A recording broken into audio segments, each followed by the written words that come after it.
राम राम दोस्तों। Welcome back to another vlog. दोस्तों, अभी रात का समय है और मैं अपने कमरे में बैठा हूँ। फोन चार्जिंग पर लगा हुआ है और मैं पंखे के सामने बैठकर वीडियो एडिट कर रहा हूँ। व्लॉगिंग में सबसे ज्यादा मेहनत अगर किसी चीज में लगती है तो वो है एडिटिंग। वीडियो शूट करना आसान होता है, लेकिन उसे अच्छे से एडिट करके आपके सामने लाना भी एक बड़ा काम होता है।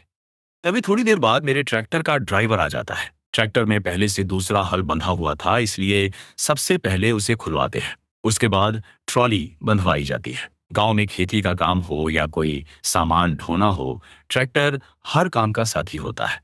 अब ट्रॉली बंध चुकी है और ड्राइवर ट्रैक्टर लेकर निकल जाता है। इसी दौरान मेरी नजर अपने डॉग पर पड़ती है। देखो भाई, कितना आराम से बैठा हुआ है। इसे देखकर ऐसा लगता है जैसे इसे दुनिया की कोई टेंशन ही नहीं है। अब सुबह हो चुकी है और मैं खुद ट्रैक्टर लेकर खेत की तरफ निकल पड़ा हूँ। मौसम तो गर्म है, लेकिन सुबह सुबह खेतों में काम करने का मजा ही अलग होता है। चारों तरफ हरियाली, खुला वातावरण और खेतों की खुशबू मन को सुकून देती है। मैं ट्रैक्टर लेकर मिट्टी में काम कर रहा हूँ। फार्मिंग लाइफ देखने में जितनी आसान लगती है, उतनी होती नहीं है। इसमें मेहनत भी लगती है और समय भी। लेकिन जब फसल तैयार होती है, तो सारी मेहनत सफल लगती है। खेत का काम खत्म करके मैं वापस घर पहुंच जाता हूँ। घर आकर देखता हूँ कि गर्मी काफी ज्यादा है, इसलिए सबसे पहले अपनी भैंसों को पानी पिलाता हूँ। गर्मी में जानवरों का भी पूरा ध्यान रखना पड़ता है। पानी पिलाने के बाद मैं उन्हें नहलाता हूँ। नहाने के बाद भैंसें भी काफी आराम महसूस करती हैं। अब थोड़ा काम बाजार में था, इसलिए मैं अपनी कार लेकर मार्केट के लिए निकल पड़ता हूँ। रास्ते में गांव के नज़ारे भी देखने को मिलते हैं। खेत, पेड़ पौधे और गांव का शांत माहौल शहर की भागदौड़ से बिल्कुल अलग होता है।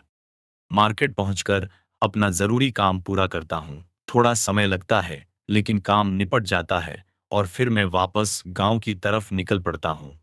घर आने के बाद मुझे याद आता है कि सरबजीत काका खेत में मेरे गन्ने की जुताई कर रहे हैं, इसलिए मैं उनके लिए पानी लेकर खेत की तरफ निकल जाता हूँ।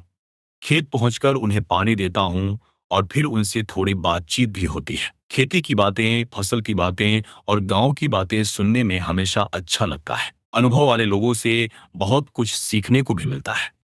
कुछ देर खेत में रुकने के बाद मैं वापस घर आ जाता हूँ। घर पहुंचते ही देखता हूँ कि ड्राइवर ट्रैक्टर लेकर वापस आ चुका है और ट्रॉली को साइड में खोल चुका है। लेकिन तभी मेरी नज़र ट्रॉली पर जाती है और पता चलता है कि ट्रॉली का स्टैंड टूट गया है। अब इसे जल्दी ठीक करवाना पड़ेगा, क्योंकि खेती के काम में छोटी सी खराबी भी आगे चलकर बड़ी परेशानी बन सकती है। इसके बाद मुझे फिर से गोंडा मार्केट जाना पड़ता है। कुछ और जरूरी काम था, इसलिए दोबारा निकलना पड़ा। मार्केट पहुंचकर अपना काम पूरा करता हूं और वहीं से अपनी चाबी के लिए एक नया की चेन ही खरीद लेता हूं। छोटी छोटी चीजें भी कभी कभी काफी काम की साबित होती हैं। अब लगभग पूरे दिन के काम खत्म हो चुके हैं। आज का दिन काफी व्यस्त रहा। ट्रैक्टर का काम, खेत का काम, जानवरों की देखभाल, मार्केट के चक्कर और खेती की जिम्मेदारियां, सब कुछ एक ही दिन में हो गया। यही होती है असली विलेज लाइफ। यहाँ हर दिन कुछ नया देखने और सीखने को मिलता है। अगर आपको हमारा ये देसी गांव वाला ब्लॉग पसंद आया हो, तो वीडियो को लाइक जरूर करना, अपने दोस्तों के साथ शेयर करना और चैनल सब्सक्राइब करके फैमिली का हिस्सा बन जाना। आपका एक लाइक और कमेंट हमें और मेहनत करने की प्रेरणा देता है।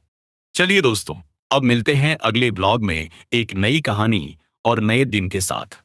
तब तक के लिए राधे राधे।